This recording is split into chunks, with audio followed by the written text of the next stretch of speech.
How did the New Orleans Saints do in the 2025 NFL Draft? What grades would you give their picks? Now, I have a whole page worth of explanations for each grade I have given the Saints draft pick. I'm going to give them to you, Nate. You can discuss them.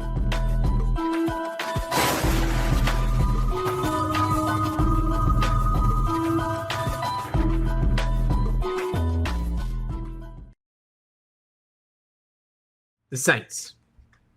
They had 9 picks in the 2025 NFL Draft. There were a lot of needs on their team. What I wanted Mickey to do, and I was pretty clear on several occasions, was I did not want you to trade up unless you were trading up for a superstar, and I did not want you to, I didn't want you to trade up. If you wanted to trade back, that's fine. You would get more draft capital, but I just for sure did not want you to trade up unless it was for a superstar in a well-needed position. Now, I have done the liberty of ranking each grading each draft pick for the Saints, and I want to preface, I am very happy with what Mickey decided to do. He did not trade a single pick, and we drafted at all 9 spots. Yep. With that being said, we get to number 9. People are thinking it's going to be Shedeur Sanders, right? You need a quarterback in New Orleans of some type. Which I thought it was going to be Jackson Dart. So, we have that. But only thing I was not okay with was drafting Shedeur at 9. I didn't really want Jackson Dart at 9 either. I did not want a quarterback at 9 whatsoever unless it was nobody. I don't like the quarterbacks here. So, no quarterback at 9. But I wanted it to be a well-educated pick. Like, let me know why you're picking this. So as I'm waiting intently on kind of the Saints pick, it's in. My buddies know it on the stream, and they select Kelvin Banks Jr., tackle out of Texas. So let's discuss this pick. A tackle. It's probably not the biggest need, but it is a need of the team. You have a need in just about every position. Let's talk about how the offensive line ranked last year. Now, per PFF, they were 21st overall in their offensive line, and this was 19th in pass blocking.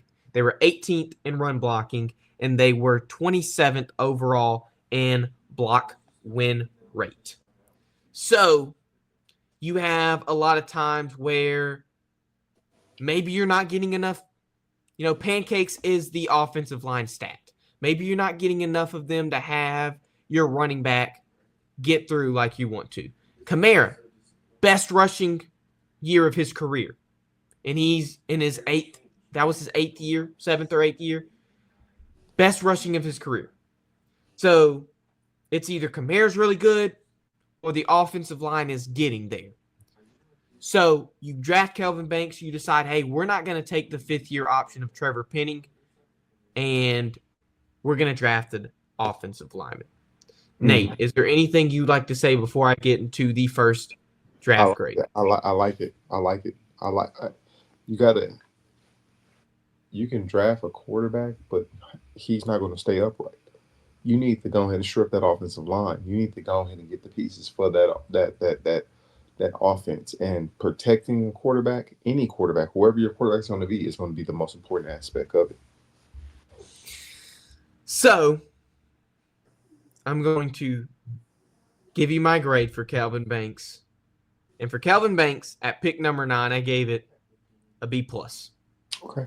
I couldn't give it an A yet because the only reason I couldn't do it was how many people were there.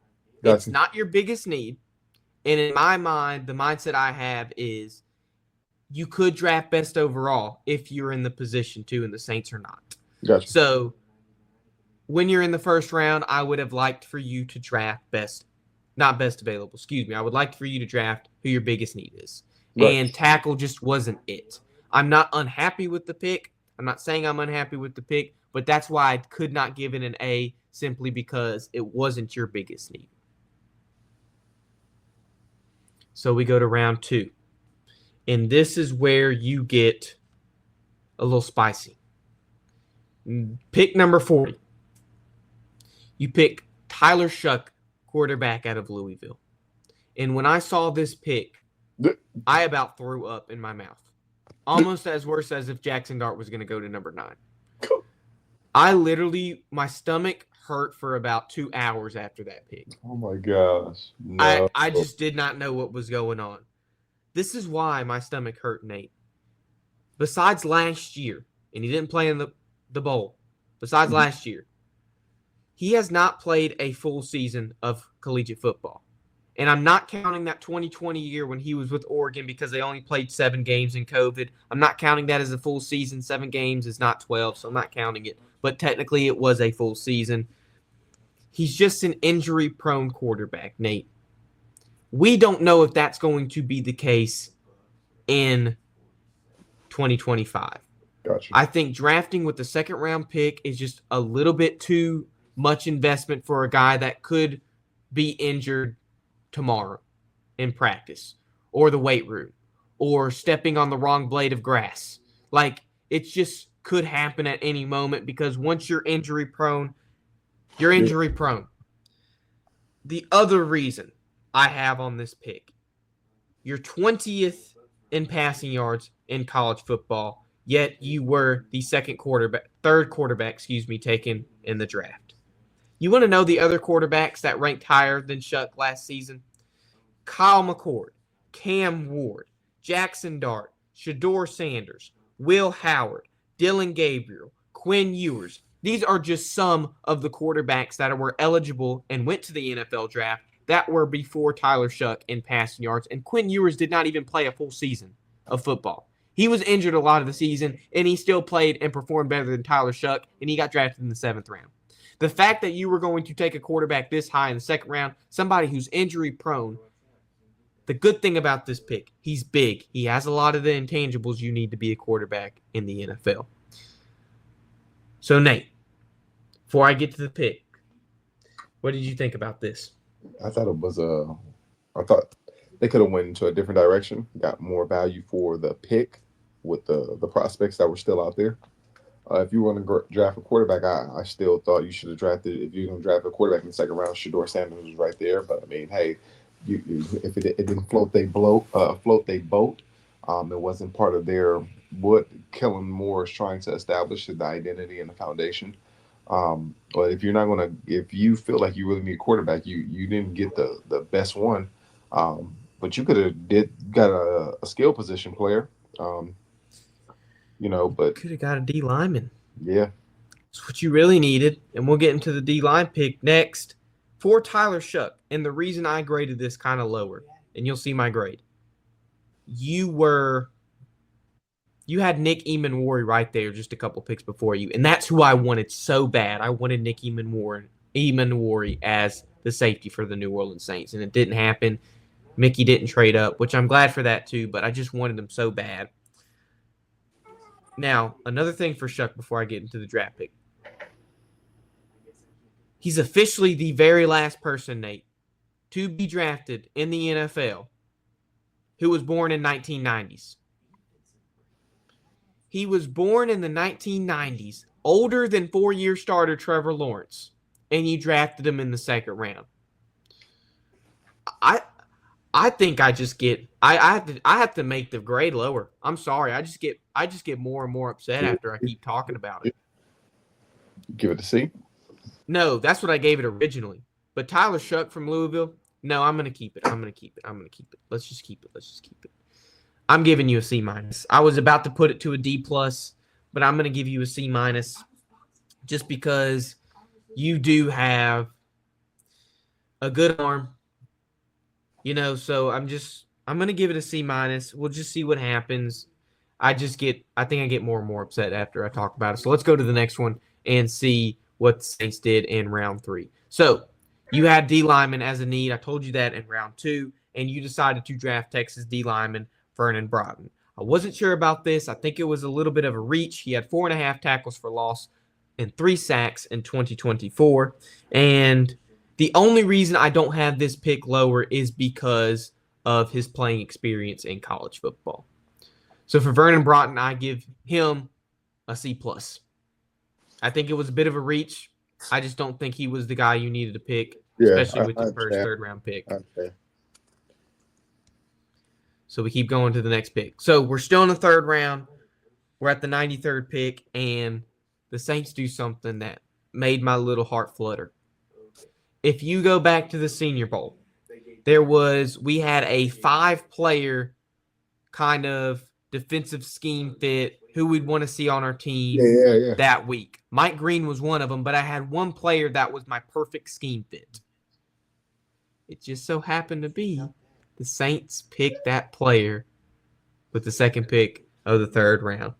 So at 93, they picked Jonas Sanker, a safety out of Virginia, which we need safety. It's great. You lose Will Harris last year. I wish he would have stayed, but you take Jonas Sanker in. He's a 2-time first-team All-ACC, I got my SEC conference in my head, and I just love this pick. Like I told you earlier, defensive scheme fit perfect in this defense, and I think he's going to maybe – you wanted him to be the Jordan Howden that you have now. Jordan Howden didn't pan out. You get a guy who you think will. I think Jonas Sanker will. Give him a little bit of time. I love this pick. I would give it an A. The only reason I gave it a little lower is because I wanted Eamon Warrior in the second. So for Jonas Sanker, I give it an A-. I just love this pick. So that's who I give it to. So we go to round number 4. And for round number 4, you have an aging linebacker core. There's a lot you could do at your pick in round 4. It's the 112th pick overall, and you decide to draft Danny Stutsman, linebacker out of Oklahoma. There's a lot to be said about this pick. Great value by Mickey Loomis. I'm happy with this pick, especially with an aging linebacker core, and I can't really give it the highest grade because I think there's a player that gives that A+ that we're going to get to later, and he exhibits that perfectly. But for Danny Stutsman out of Oklahoma, I'm giving that pick an A just because of the sheer value. Your linebacker core is aging, and it's just a great pick by Mickey Loomis. Right when this happened, Jonas Sanker, Danny Stutsman, I thought there were hope. And then we get to the second pick of the 4th round because you had 2 4th-round draft picks. And you really needed cornerback. You might have needed it more than safety because you just traded Marshawn Lattimore, who was your 2017 first-round draft pick, the greatest draft class in the history of your franchise, and you wait a little bit longer to draft a corner. So that's the only reason I have this pick graded a little lower. But the pick itself is Quincy Riley, cornerback out of Louisville, and now I'm sensing the theme. We have Vernon Broughton and Kelvin Banks Jr. from Texas, and now we have Tyler Shough and Quincy Riley from Louisville. I'm sensing a theme here, and we're trying to keep that chemistry going from college to the NFL. We're in the 4th round, and Quincy Riley, a good thing about him, he was 9th ranked nationally in passes defended. I think this was a great pick. I don't necessarily think I can put it at A because there might have been better corners out there. I love Quincy Riley. He could be a good slot for you if you're New Orleans. So I give the Quincy Riley grade A, B. We go to the 6th round. You don't have a 5th-round draft pick. I can't remember what happened to it, but it probably happened with you trading for somebody you probably didn't need. So we go to the 6th round. And my heart, I was already on a high. So that, especially the lingering from that Jonas Sanker pick, end of the 4th round, that Danny Stutsman pick. Now you pick a good corner in Quincy Riley. Maybe not the corner you needed, but a solid pick. So that's why I gave it a solid grade. Solid depth. He adds depth, much needed depth. Exactly. And he could be a good slot corner if you don't want Alante to fill that spot. Whatever you're going to do at corner. But this is where Mickey Loomis hit a home run. And I don't know why I'm saying this about Mickey Loomis, but he did a great job right here, Nate. And I'm going to tell you this. In the 6th round with the 184th overall pick, you selected Devin Neal, running back out of Kansas. A little bit about Kansas. They got Jalen Daniels, I believe, who is now at Colorado. But you got him to be your quarterback, your guy, your offense to lead it, and it just didn't happen that way. Devin Neal came off a 3rd consecutive 1,000-yard season, and he was just going insane. In the 6th round, you get Kansas's all-time leading rusher, the guy that led the offense, who was the Big 12 David and a field of Goliaths. I mean, you took down people like Colorado, BYU. You took down a lot of those top Big 12 contenders, and it was all with the help of a guy like Devin Neal. I could not be happier with this pick. It is the best value here, and I'm giving the Devin Neal's pick an A+ draft grade. Beautiful by Mickey Loomis. I'm just going to give him a round of applause real quick because I just love this pick. It was great. You don't know how many years Kamara has left, and hopefully Devin Neal pans out being a 6th-round pick. Okay. I loved it. So now I'm on a high, Nate. You can't believe. I mean, I had somebody like Tyler Shough drafted in early day 2 and Vernon Broughton. So I kind of got down, but then I had banger after banger after banger after banger in draft picks. And we get to the 7th round where the Saints have 2. We're at our last 2. And you just signed Juwan Johnson to a ridiculously expensive deal for a dude that has not had over 600 receiving yards in a season yet. But he led your team with a little less than 600 in receiving yards based on all of your injuries you had last year. So they thought it was fitting to sign Juwan to just some ridiculous deal that you did not want to do. So you want to draft another tight end, maybe a blocking tight end, and this is what this pick was. Just a blocking tight end, nothing too special, but not really what you needed because you still haven't drafted edge. You still haven't got one of your biggest needs, which is edge and maybe interior line, offensive line. So you could go a guard pick here, and they went tight end. Didn't really make sense to me, and I just don't like this pick at all because I can't see him making the 53, and I'm not trying to throw shade on him. It's just not a player that I can see fit in a New Orleans Saints offense. But I haven't seen Kellen Moore's offense, so I don't know that for sure yet. But as of right now, this tight end, his name is Moliki Matavao. I'm giving him a D. I'm sorry, Moliki. Moliki. I don't know how to say your name. Matavao. I'm sorry, man. You get a D because I don't know what to think here. I can't see a 2 tight end set in New Orleans. I'm sorry. You guys have never had a 2 tight end set. You guys are 11 personnel per Yes. So I just can't see a blocking tight end. And he did a little bit of receiving. He had just shy of 1,000 career receiving yards, but he's not a tight end you want. So we go to the last pick of the 2025 NFL draft. And this is finally where you decide to take your dang defensive end. Finally, you pick an edge rusher, Mickey Loomis. What took you so dang long? So you took Fadil Diggs out of Syracuse. I don't think this value was bad at all. I graded it pretty high. And the only reason I give him kind of a higher grade is because of what he did at A&M. Now, he was an A&M starter. He has SEC experience, so he knows what it's like to go against those Alabama offensive linemen. Right. So he knows what it's like to go against those type of guys. So with that experience, he did pretty good at he did pretty good at Syracuse. He did pretty good at A&M. He had a pretty solid college career. I didn't mind this pick at all, especially since this is what you needed. I couldn't rank it higher than what I did, and I couldn't rank it really lower because you really needed this pick, but you waited so long to take it. So with the last pick, the Saints, I'm giving Fadil Diggs a B grade. Okay. That's okay.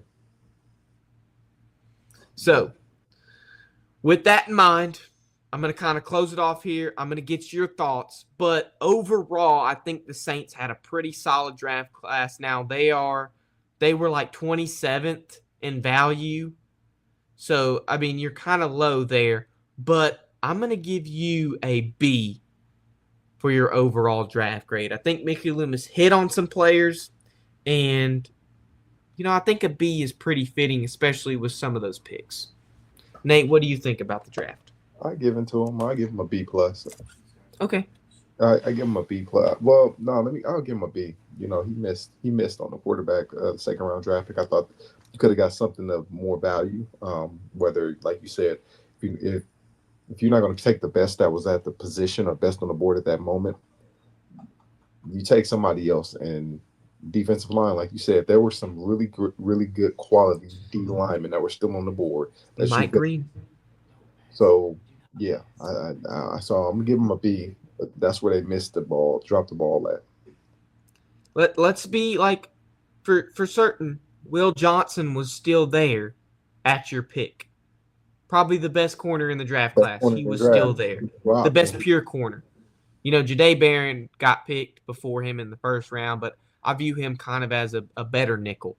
Just, not that outside guy. He's great, but, he's the better nickel, I would say, just not the better pure corner. I'm giving him a B. They missed on a lot, but they hit on more than they missed, I think. So that's why I gave him a kind of a higher pick. I was kind of happy, especially towards the end. I got a little happier in the middle. So I'm not too upset with the Saints. I like the coaching staff they have, and hopefully they do a little bit better in 2025 than they did in 2024.